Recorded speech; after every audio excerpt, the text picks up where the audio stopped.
안녕하세요 여러분, 반갑습니다. 오늘 계속해서 마가복음 말씀 살펴보려고 합니다. 마가복음을 전체적으로 볼 때에 가장 빈번하게 사용되는 단어, 마가가 아주 즐겨 사용했던 단어가 있습니다. 그것은 곧, 즉시라는 단어입니다. 지체 없이, 빨리 그런 뜻입니다. 마가는 이 말을 참 좋아했습니다.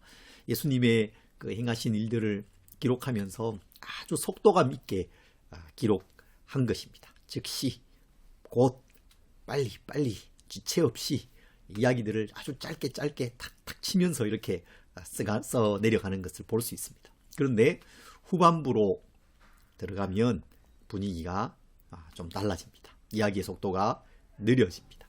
사건만, 줄거리만 이렇게 짧게 쓰던 마가가 이제는 예수님의 말씀 하나하나를 곱씹으면서 기록합니다. 예수님의 행동 하나하나를 기록해요. 예수님께서 십자가 지시기 전 마지막 일주일에 대한 기록을 5장을 할애해서 기록하거든요. 또 마지막 바로 전날의 그 이야기를 긴 장을 할애해서 전체 속에 이렇게 기록하고 있는 것을 볼 수 있습니다. 오늘 본문이 그렇습니다. 예수님께서 기도하시는 모습이죠. 십자가 지시기 바로 전날 밤에 기도하시던 모습입니다. 이 부분도 마가는 아주 자세하게 기록합니다. 예수님의 말 한마디, 예수님의 표정 하나하나 놓치지 않습니다. 예수님의 땀 한 방울, 예수님의 거친 그 숨소리, 예수님의 기도의 그 음성과 그 내용 하나하나 놓치지 않고 기록하려는 듯 생생하게 그 말씀을 전해주고 있는 것을 볼 수 있습니다. 십자가를 앞둔 예수님께서 겟세마네로 가십니다. 겟세마네는 올리브숲 속에 있는 기름 짜는 곳이죠. 겟세마네라는 그 단어가 기름 짜는 곳이라는 뜻입니다. 그곳에서 예수님께서는 마치 자신에게 있는 그 모든 존재를 짜내듯, 기름을 짜내듯 존재를 쏟아붓는 그런 기도를 하십니다. 예수님은 제자들을 데리고 이곳으로 가세요. 특히 세 제자 베드로와 야고보, 요한을 그 기도하는 곳까지 데리고 가시죠. 그리고 예수님은 그들에게서 조금 떨어진 곳에서 예수님의 목소리가 들리고 예수님의 모습이 밤이었지만 볼 수 있는 그곳에서 기도를 하셨습니다. 예수님께서 왜 이 제자들을 가까이까지 그렇게 데리고 가셨을까요? 그것은 아마도 예수님께도 이들의 기도에 도움이 필요하셨을 것입니다. 큰 고통과 고민 가운데 있으면서 또 영적인 그 싸움을 해야 되는 그 가운데서 제자들의 도움, 함께함, 기도의 지원이 필요하셨던 것이죠. 또 한편 예수님께서는 기도의 본을 이 제자들에게 보여주시기를 원하셨던 것 같습니다. 기도를 가르쳐 주시기를 원하셨던 것이죠. 삶의 고통과 고민과 십자가를 앞두고 기도하시는 그 예수님. 이제 제자들도 앞으로 자기를 부인하고 자기 십자가를 지고 주님을 따르는 삶, 그 삶을 살아가야 할 것이 아니겠습니까? 감당할 수 없는 그런 십자가, 어려움 그들에게 분명히 있을 것인데 그것을 어떻게 감당할 것인가? 그것을 주님께서 미리 보여주신 것입니다. 그 십자가의 길을 오늘도 우리가 걸어가야 되지 않겠습니까? 자기를 부인하고 날마다 자기를 부인하고 자기 십자가를 지고 주님을 따르는 그 삶 가운데 우리가 부름을 받았는데 때때로 마음에 깊은 고통도 있고 어려움도 있잖아요. 때때로 내가 감당해야 될 그 일이 감당할 수 없을 것처럼 느껴질 때도 있지 않습니까? 그것을 어떻게 감당할 것인가? 그 길을 걸어갈 것인가? 그것을 오늘 주님의 이 십자가를 앞둔 기도 속에서 찾을 수 있습니다. 먼저 마가복음 14장 32절부터 42절 말씀을 함께 읽겠습니다. 그들이 겟세마네라 하는 곳에 이르매 예수께서 제자들에게 이르시되 내가 기도할 동안에 너희는 여기 앉아 있으라 하시고 베드로와 야고보와 요한을 데리고 가실새 심히 놀라시며 슬퍼하사 말씀하시되 내 마음이 심히 고민하여 죽게 되었으니 너희는 여기 머물러 깨어 있으라 하시고 조금 나아가사 땅에 엎드려 될 수 있는 대로 이때가 자기에게서 지나가기를 구하여 이르시되 아빠 아버지여 아버지께는 모든 것이 가능하오니 이 잔을 내게서 옮기시옵소서. 그러나 나의 원대로 마시옵고 아버지의 원대로 하옵소서 하시고 돌아오사 제자들이 자는 것을 보시고 베드로에게 말씀하시되 시몬아 자느냐 내가 1시간도 깨어 있을 수 없더냐 시험에 들지 않게 깨어 있어 기도하라 마음에는 원이로되 육신이 약하도다 하시고 다시 나와 동일한 말씀으로 기도하시고 다시 오사 보신즉 그들이 자니 이는 그들의 눈이 심히 피곤함이라 그들이 예수께 무엇으로 대답할 줄을 알지 못하더라.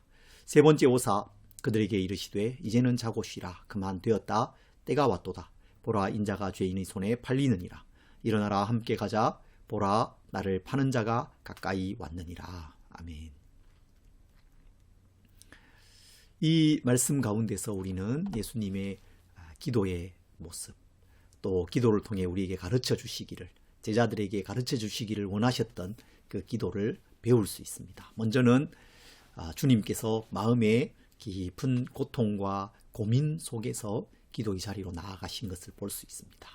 그 기도가 마음의 고통과 고민을 이기게 해주었다는 사실을 볼 수 있습니다. 예수님께 마음에 깊은 고통이 있으셨어요. 그래서 내가 심히 고민하여 죽게 되었다. 심히 놀라시고 슬퍼하셨다. 그렇게 말씀하고 있습니다. 34절에 내 마음이 심히 고민하여 죽게 되었으니 너희는 여기 머물러 깨어 있으라. 그렇게 말씀하십니다. 주님께 어떤 고통이 있으셨을까요? 먼저는 십자가를 앞둔 주님의 그 육체적인 고통과 그로 인한 두려움을 생각할 수 있습니다. 다가오는 십자가 형벌에 대한 두려움이 있으셨겠죠. 주님은 우리와 동일한 몸을 가지신 완전한 인간이셨잖아요. 완전한 하나님이신 동시에 완전한 인간이셨습니다. 십자가 형벌은 가장 고통스러운 형벌이었죠. 가장 잔인한 형벌, 혐오스러운 형벌이었습니다. 십자가에 매달린 채로 탈수 현상을 경험하면서 서서히 극심한 고통 속에서 죽어가는 그런 형벌이었습니다. 그래서 십자가는 그 모양 그것만으로도 가장 혐오스럽게 여겨졌습니다. 그 단어만으로도 사람들이 소스라치게 놀랄 만한 그런 형벌이었다는 것입니다. 그 가장 극심한 육체적인 고통을 주님께서 십자가에서 당하셨고 그 고통을 앞둔 예수님은 깊은 고통과 고민을 느끼셨을 것입니다.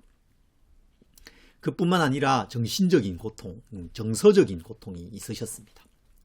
제자의 배반, 또 사랑하는 제자 베드로의 부인, 또 제자들이 다 도망할 것, 그것을 주님 아셨잖아요. 겟세마네로 오시기 직전에 제자들과 함께 유월절 만찬을 하셨거든요. 거기에서 너희 중에 한 사람이 나를 팔 것이다. 너희가 다 도망갈 것이다. 베드로가 나는 도망가지 않겠습니다. 힘있게 말했을 때에도 예수님께서 닭이 2번 울기 전에 네가 3번 나를 부인할 것이다. 그렇게 말씀해 주시잖아요. 그것을 주님 다 아셨거든요. 그것을 다 아신 주님의 그 마음이 여러분 어떠셨겠습니까? 그것이 얼마나 마음의 고통과 아픔이 되셨겠습니까? 또 주님은 앞으로 있을 수치와 모욕에 대해서도 아셨을 것입니다. 유대인들, 로마 군인들이 침을 뱉고 머리를 때리고 그렇게 희롱할 것, 조롱할 것 다 알고 계셨습니다. 십자가를 미리 주님 예고하시면서 그렇게 수치를 당하게 될 것이라고 말씀하신 바가 있으셨죠. 이런 정서적인 깊은 고통이 있으셨습니다. 여러분 때로 그런 마음의 아픔은 육체적인 아픔보다 더한 것이죠. 더 견디기 힘든 것 아니겠습니까? 몸이 고된 것은 견딜 수 있지만 모욕을 당하고 수치를 당하는 것은 더 견디기 어려운 법이기도 하죠. 그뿐만 아니라 주님께는 영적인 고통이 있으셨습니다. 하나님과 분리되는 고통이 있으셨어요. 이것은 우리가 잘 알 수 없고 이해할 수 없는 고통이죠. 존 스토트가 그리스도의 십자가라는 책에서 이것을 아주 자세히 쓰고 있는 것을 볼 수 있습니다. 예수님께 극심한 육체적인 고통이 있으셨을 것이고 정서적인 아픔도 있으셨을 것이지만 그것만으로 겟세마네에서의 주님의 이 고민과 고통과 고뇌와 그 간절한 기도 그것을 다 설명할 수는 없다고 그렇게 쓰고 있습니다. 실제로 예수님의 제자였던 베드로는 거꾸로 십자가에 매달려 순교했지 않습니까? 매우 담담하게 당당하게 십자가를 진 것을 볼 수 있습니다. 사도 요한의 제자였던 폴리캅은 화형을 당하면서도 매우 당당했습니다. 하나님께서, 주님께서 나를 지금까지 한 번도 부인하지 않으시고 모른다고 하지 않으셨는데 내가 이제 와서 주님을 모른다고 부인할 수 있겠느냐 하면서 화형을 당했던 것을 볼 수 있습니다. 교회의 역사 속에서 매우 많은 이 하나님의 사람들이 순교를 당했고 그때마다 이들은 화형을 당하기도 하고 십자가 지기도 하고 사자의 밥이 되기도 했지만 당당하게 그 길을 갔던 것을 볼 수 있습니다. 그런데 우리 믿음의 창시자이시고 우리의 구원자이신 예수님, 하나님의 아들이신 그 예수님께서 십자가를 앞두고 그렇게 나약한 모습을 보이셨다는 것을 이해할 수 있겠는가? 단지 육체적인 고통 때문에, 마음의 아픔 때문에 그렇게 했다고 볼 수 있을 것인가? 그렇게 존 스토트는 묻고 있죠. 그러면서 우리가 다 알 수 없는 하나님으로부터 버림받는 고통이 있으셨을 것이다. 예수님께서 십자가 위에서 나의 하나님, 나의 하나님, 어찌하여 나를 버리셨나이까? 그렇게 부르짖으셨지 않습니까? 하나님으로부터 버림받는 고통. 태초부터 예수님께서 하나님과 하나이셨죠. 삼위일체 한 분이신 하나님. 그 깊은 연합과 사귐 가운데 존재하셨던 그 예수님께서 이 땅에 오셨지만 이 땅에서도 여전히 주님은 나와 아버지는 하나이다 말씀하셨고 그 연합 가운데 계셨습니다. 그런데 십자가 위에서 그 연합으로부터 끊어지는 그 존재의 방식에서부터 이탈되는, 파괴되는 그런 고통을 겪으셨다는 것입니다. 우리가 다 이해할 수 없는 것이죠. 그러나 주님께서는 우리가 알 수 없는 깊은 고통과 고난을 십자가에서 경험하셨다는 것입니다. 더구나 예수님은 모든 인간의 죄를 짊어지고 십자가를 지셨습니다. 세상 죄를 지고 가는 하나님의 어린 양이셨죠. 한 사람 한 사람의 죄, 내가 지은 죄에 대한 형벌을 받는 것도 얼마나 무거운 것입니까? 얼마나 감당하기 어려운 것입니까? 그런데 모든 인간, 인류의 죄를 짊어지고 죽으시는 그 대속의 십자가, 그것이 얼마나 무거운 것이었겠습니까? 그런 수많은 고민과 고통이 주님을 짓누르고 있었습니다. 짓눌러 오는 가운데 주님께서 겟세마네로 가셨습니다. 그 고요한 밤에 올리브숲 깊은 곳으로 들어가셨어요. 하나님과의 깊은 만남의 자리로 들어가셨다는 것입니다. 그리고 그 마음에 있는 고민과 슬픔, 두려움과 아픔, 그 모든 것을 하나님 앞에 다 내어놓으십니다. 쏟아 놓으십니다. 하나님과의 깊은 교제를 경험하셨어요. 그리고 그 교제 속에서 하나님께서 주시는 위로를 얻으십니다. 힘을 얻으셨습니다. 히브리서 5장 7절에는 이렇게 말씀합니다. 그는 육체에 계실 때에 자기를 죽음에서 능히 구원하실 이에게 심한 통곡과 눈물로 간구와 소원을 올렸고 그의 경건하심으로 말미암아 들으심을 얻었느니라. 들으심을 얻었느니라. 하나님께서 그 통곡과 간구와 소원을 들으셨고 받으셨고 깊은 위로와 평강을 허락해 주셨던 것입니다. 여러분, 주님의 그 십자가와 비교할 수 없지만, 감히 비교할 수 없지만 이 땅을 살아가는 우리도 여러 가지 고통과 고민과 스트레스를 가지고 살아갑니다. 삶의 짐이 참 무거울 때가 있습니다. 분노와 슬픔과 섭섭함과 두려움이 있을 때가 있습니다. 불안과 스트레스가 있을 때도 있습니다. 마음의 갈피를 잡을 수 없는 그런 때가 있습니다. 깊은 외로움을 느낄 때가 있죠. 고독을 느낄 때가 있죠. 그런 어려움들을 우리가 다 겪습니다. 여러분, 지금 여러분은 어떤 어려움을 겪고 있으십니까? 가지고 있으십니까? 그것을 가지고 하나님께 나아가야 됩니다. 올리브숲 깊은 곳, 하나님 계시는 그 깊은 기도의 자리, 그곳으로 나아가야 되는 것입니다. 주님께서 겟세마네에서 우리에게 가르쳐 주신 것처럼 그렇게 기도해야 합니다. 그 기도가 마음의 고통을 이기는 것이죠. 기도할 때에 하나님께서 우리의 마음을 깊이 헤아려 주십니다. 여호와여 나의 말에 귀를 기울이사 나의 심정을 헤아려 주소서. 다윗이 기도하잖아요. 하나님 헤아려 주시는 것입니다. 그리고 그 마음의 고통과 고민을 이길 힘을 기도를 통해서 얻게 해주신다는 사실을 오늘 주님의 이 기도를 통해서 보게 되는 것입니다. 두 번째로 주님의 이 기도는 시험을 이기는 능력이라는 사실을 보여줍니다. 예수님께서 세 명의 제자들과 함께 올리브숲 깊은 곳으로 들어가셨잖아요. 거기에서 주님께서 깊이 기도하셨습니다. 열정적으로 기도하셨어요. 누가는 예수님께서 힘쓰고 애써 더욱 간절히 기도하시니 땀이 땅에 떨어지는 핏방울과 같았다. 그렇게 기록하고 있습니다. 또 천사가 하늘에서부터 와서 그 기도를 도와주었다. 힘을 더해 주었다. 그렇게 말씀합니다. 그런 간절한 기도, 깊은 기도, 신비로운 기도를 주님께서 드리셨다는 것입니다. 그런데 이렇게 기도하신 후에 제자들에게 돌아오셨을 때에 제자들은 깊이 잠들어 있었죠. 늦은 밤이었고 낮 동안의 여러 활동으로 인해서 그들은 몹시도 피곤했던 것입니다. 주님은 그들의 피곤함과 육신의 연약함을 아셨습니다. 이해하셨습니다. 그런데 그럼에도 불구하고 베드로를 향해서 주님 이렇게 말씀하시죠. 시몬아, 자느냐? 내가 한 시간도 깨어 있을 수 없더냐? 시험에 들지 않게 깨어 있어 기도하라. 마음에는 원이로되 육신이 약하도다. 시몬아, 자느냐? 그렇게 말씀하십니다. 여러분, 세 명의 제자가 가까이에 있었습니다. 그리고 그 세 명의 제자가 함께 잠들었습니다. 그런데 주님은 굳이 베드로를 콕 집어서 시몬아, 자느냐? 그렇게 말씀하세요.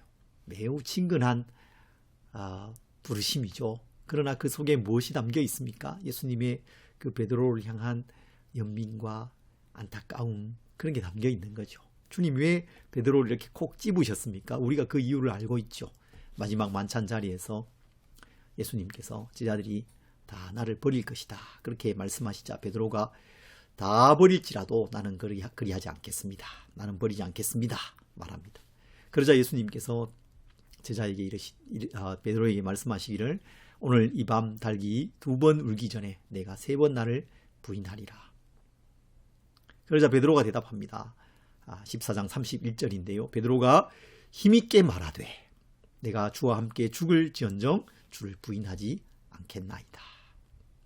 내가 주와 함께 죽을지언정 주님을 부인하지 않겠습니다. 그러나 주님은 베드로가 시험 당할 것을 아셨습니다. 베드로가 주님을 부인할 것을 아셨죠. 그래서 그를 향해서 시험에 들지 않게 깨어 있어 기도하라. 그렇게 말씀하신 것입니다. 시몬아, 자느냐? 물으시는 것입니다. 이 세상 속에서 여러 가지 시험을 당하고 때로 실패하고 때로 넘어지면서 살아갈 우리를 향해서 이 말씀을 주신 것 아니겠습니까? 여러분, 우리의 능력은 말에 있지 않습니다. 베드로가 정말 당당하게 힘있게 다 주님을 버릴지라도 나는 버리지 않겠습니다. 내가 주님과 함께 죽을지언정 주님을 버리지 않겠습니다. 힘있게 그렇게 말했어요. 그런데 힘있게 말한다고 힘이 있는 게 아니죠.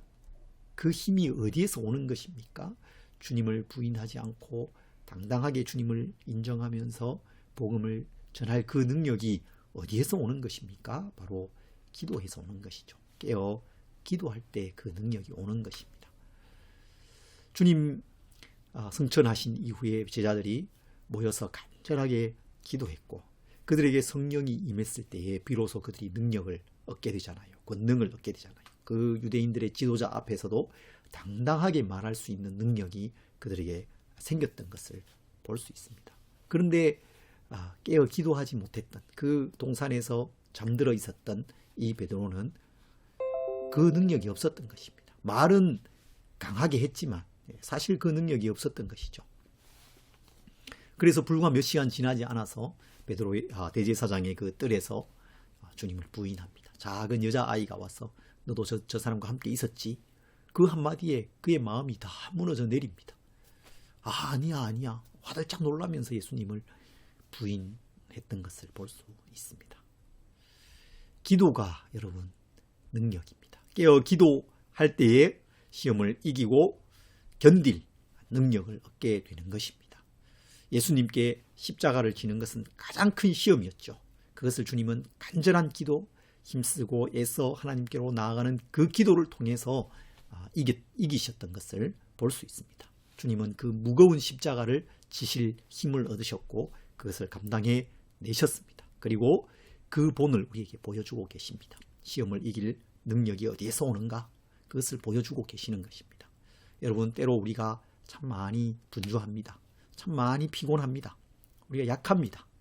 그러나 주님께서 우리에게 깨어있으라 말씀하고 계시는 것이죠. 그리고 주님께서 우리의 기도를 도와주십니다. 그가 시험을 받아 고난을 당하셨은즉 시험 받는 자들을 능히 도우실 수 있느니라.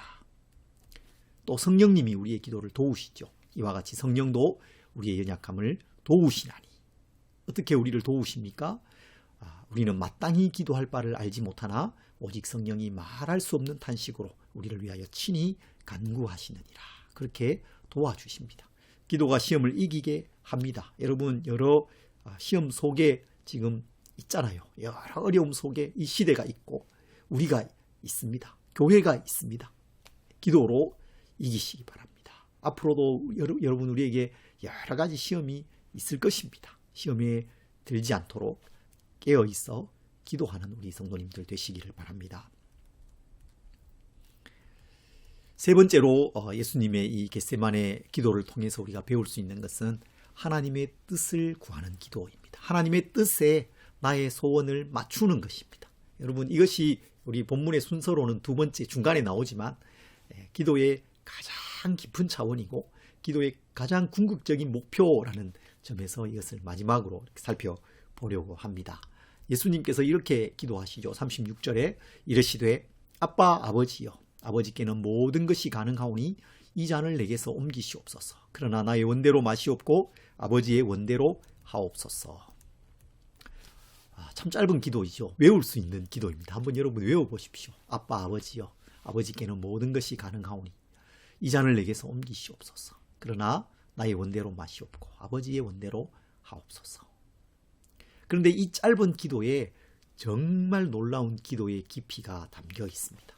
먼저는 예수님과 하나님의 그 친밀감, 놀라운 친밀감이 이 속에 있죠. 아빠, 아버지여, 그렇게 부릅니다. 아빠, 아버지여. 그 당시 어떤 유대인도 하나님께 기도하면서 이 호칭을 사용하지 않았다고 합니다. 특별한 호칭입니다. 예수님만이 사용하신 아주 특별한 호칭, 친밀감이 느껴지는 호칭이죠. 그리고 동시에 예수님께서 우리에게도 그렇게 부르라고 하셨죠. 하늘에 계신 우리 아버지여. 주님 가르쳐 주신 기도에 그렇게 기도하라고 가르쳐 주셨습니다. 그것은 우리의 기도의 시작입니다. 하나님과의 친밀함 속에서 하나님께 나아가는 것입니다. 하나님은 우리의 좋은 아버지십니다. 아빠십니다. 독생자 예수님을 십자가에 내어주심을 통해서 우리의 자녀 삼아 주셨습니다. 그래서 우리에게 더 좋은 것을 날마다 공급해 주시는 아버지이시죠. 그 친밀감을 가지고 아빠, 아버지 하면서 주님께로 나아가야 되겠습니다. 또 예수님의 기도에는 하나님을 향한 깊은 신뢰가 담겨 있습니다. 아버지께는 모든 것이 가능하오니, 아버지께는 모든 것이 가능합니다. 그래서 우리가 우리에게 있는 문제를 하나님께 가지고 나아갈 수 있습니다. 하나님의 능력이 무한하시기 때문에, 모든 것이 가능하시기 때문에 우리가 안고 있는 모든 문제의 해결책이 나에게 있지 않고 다른 사람에게 있지 않고 다른 방법에 있지 않고 돈에 있지 않고 오직 이 세상을 지으시고 다스리시며 우리의 삶을 주관하시는 하나님께 있기 때문입니다. 그것을 인정하면서 하나님께 나아가는 것이죠. 그리고 예수님의 기도는 하나님의 뜻을 구합니다. 하나님의 뜻에 그 초점이 맞추어지고 있습니다. 이 잔을 내게서 옮기시옵소서. 그러나 나의 원대로 마시옵고 아버지의 원대로 되기를 원하나이다. 기도는 나의 소원을 이루는 것, 나의 뜻을 끝까지 관철시키는 것이 아니죠. 기도를 들어주시지 않는 그 하나님을, 그 고집스러운 하나님을 끝까지 설득하고 그래서 그것을 기어이 얻어내고야만은 그것이 기도가 아닙니다. 하나님은 우리를 사랑하시고 우리에게 필요한 것, 가장 좋은 것이 무엇인지를 아십니다. 그것을 주시기를 원하시죠. 원하시는 좋은 아버지이십니다. 그래서 우리가 기도할 때에 하나님께서 그것을 아신다는 것을 인정하고 하나님의 뜻을 찾는 노력을 해야 되는 거죠. 우리의 욕심을 따라 구하는 것이 아니라 기도의 깊이 속으로 들어가면 들어갈수록 내가 내려놓아야 할 것이 많음을 발견하는 것입니다. 손을 꽉 움켜잡고 기도하는 것이 아니라 처음에는 그렇게 시작하지만 그 손을 펼치는 것이죠. 내려놓는 것입니다. 여러분, 내가 두 손에 가득 잡고 있는 그것을 내려놓을 때에 하나님이 주시는 좋은 것을 받을 수 있습니다. 받을 수 있는 손이 있는 거죠. 손에 막 가득한 걸 움켜잡고 있으면 다른 걸 받을 수가 없잖아요. 하나님의 뜻에 나의 소원을 맞추어 가야 되는 것입니다. 그 본을 주님께서 보여주고 계시는 것이죠. 하나님과의 이런 친밀감, 하나님의 능력에 대한 신뢰, 그리고 하나님의 뜻에 나의 소원을 맞추고 나의 손을 펼치고 나의 욕심을 내려놓는 기도, 그런 기도로 하나님께 나아가시기를 바랍니다. 여러분, 예수님의 기도는 놀랍도록 풍성한 기도였던 것을 볼 수 있습니다. 한 주간 동안 이 말씀을 계속 묵상하시면서 우리의 기도에 도움을 얻었으면 좋겠습니다. 저는 특별히 시몬아 자느냐, 내가 한 시간도 나와 함께 깨어 있을 수 없더냐 말씀하시는 그 주님의 말씀이 마음에 많이 남습니다. 이 말씀 속에 베드로를 향한 주님의 마음이 담겨 있잖아요. 깊은 사랑과 연민, 안타까움, 뭔가 마음에 이렇게 짠한 그런 게 담겨 있습니다. 오늘 우리를 향해서도 주님 그렇게 말씀하시지 않으실까요? 이 고통의 시대를 살아가는 우리에게 한 시간 좀 깨어서 기도하면 능력을 얻고 힘을 얻고 이 시대를 살아갈 수 있을 텐데 한 시간 깨어 있을 수 없니? 그렇게 우리를 부르고 계시지 않으시겠습니까? 기도를 꼭 길게 해야 되는 것은 아닙니다. 1시간이든 2시간이든 3시간이든 그 시간 자체가 중요한 것은 아닐 거예요. 그렇지만 그 시간을 통해서 나의 마음에 있는 것들을 내려놓고 또 내가 감당해야 될 무거운 짐을 감당할 수 있는 힘을 얻고 또 내 마음에 있는 것들을 좀 내려놓으면서 하나님의 뜻을 발견하는 그 시간이 우리에게 필요한 것입니다.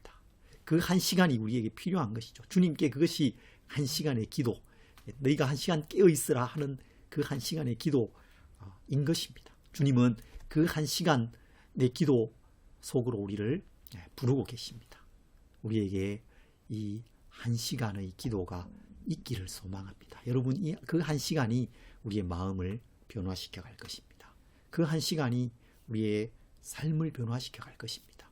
능히 십자가를 감당하게 할 것이고 이 시대를 이겨갈 수 있게 해 주실 것입니다. 한 시간의 기도로 하나님께 더 가까이 더 깊이 나아가는 우리 지체들이 되시기를 간절히 소망합니다.